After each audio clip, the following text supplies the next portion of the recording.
Dr. Straus, what did the earliest followers of Jesus believe about his identity? One of the most indisputable facts about early Christianity was that very shortly after Jesus' crucifixion, his followers began to proclaim that he had risen from the dead, that he was the Son of God, risen from the dead, exalted to the right hand of the Father.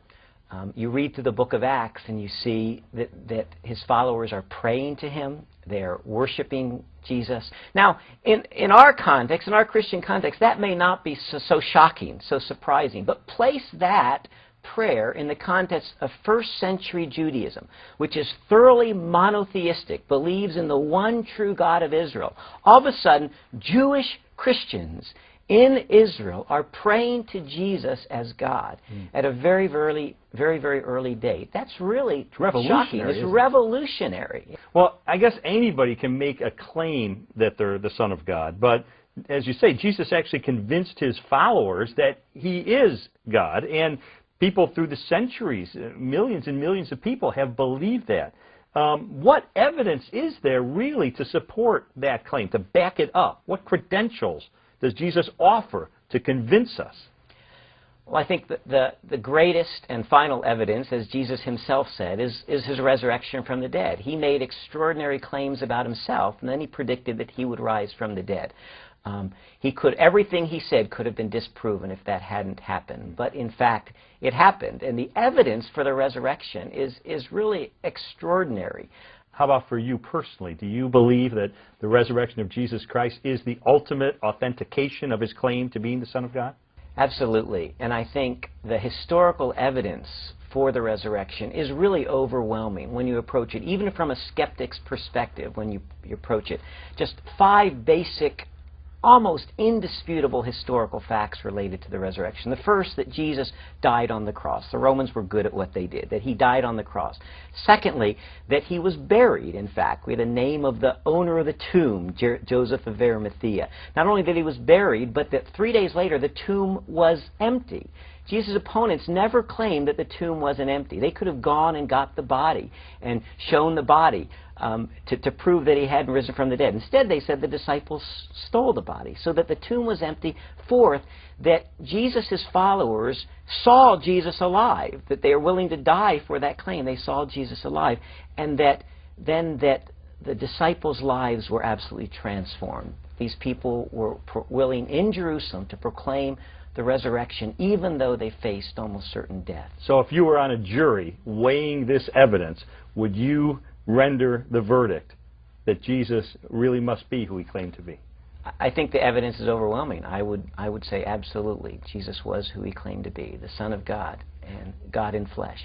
Well, one Muslim friend of mine claims there's a contradiction in the Christian belief, because Christians believe that Jesus is fully God and fully man.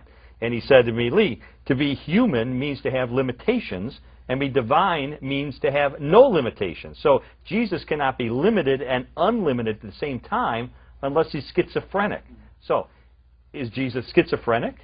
The New Testament actually addresses the issue of how Jesus can be both human and divine. It remains a mystery. I think the incarnation, that God became a man, will always remain a mystery. But Paul talks about it in Philippians chapter 2. He says that though Jesus existed in the very form of God, though by very nature he was God, he emptied himself. When he became a human being, he emptied himself. Now, what exactly does that mean? We don't know all that entails, but it certainly means that he set aside the independent exercise of his divine attributes. Dr. Straus, some people, many people as a matter of fact, find the idea that God came and lived among us to be a very hopeful and a very positive thought. But it generates hostility from a lot of people. Some people just get angry at this very idea. Why is it that the claim of Jesus, that he's the Son of God, the unique Son of God, why does that spark so much opposition? That's a good question. I think there's various reasons. One is there's an internal difficulty in the logic of it for us as human beings. We are human beings, and so for us to try to conceive what it would be like to be both human and divine is very difficult to think about. And so throughout history, people who have struggled with that idea have tried to solve the mystery of the incarnation by coming down on either one of two sides, either denying Jesus' deity on the one hand, are denying his humanity.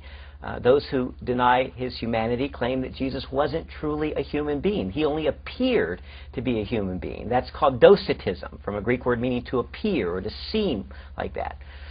Those who deny his deity claim that he was really just a human being, just a mere human being, a good prophet, a good man, maybe a very powerful individual in a lot of different ways, but that his later followers turned him into a god. And so there's an attempt to solve the logic. We want things to work out clearly in our mind. So I think that's one of the reasons. I think another reason is we are by nature fallen human beings and in rebellion against God.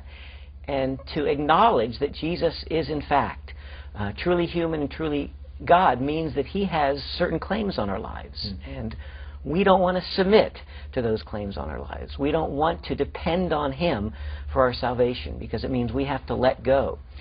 Jesus said, if anyone wants to follow me, they have to deny themselves, take up their cross, and follow me. And that means we have to give up our own life and give our life to him. And by nature, we don't like to do that. We don't like to give up ourselves to someone else and our independence to someone else. Well, Dr. Straus, if it is true that Jesus claimed to be the Son of God, and I think you've given us good evidence that he did make that claim, and if it's true that he backed that up by the resurrection, and as you say, there's solid historical reasoning to believe that the resurrection actually occurred, then what are the implications for all of us today living in the 21st century? What should that mean for us? Well, these are really the fundamental questions of life, right? Every human being looks around at the world around them and they say, why are we here? Is there a purpose and meaning for life?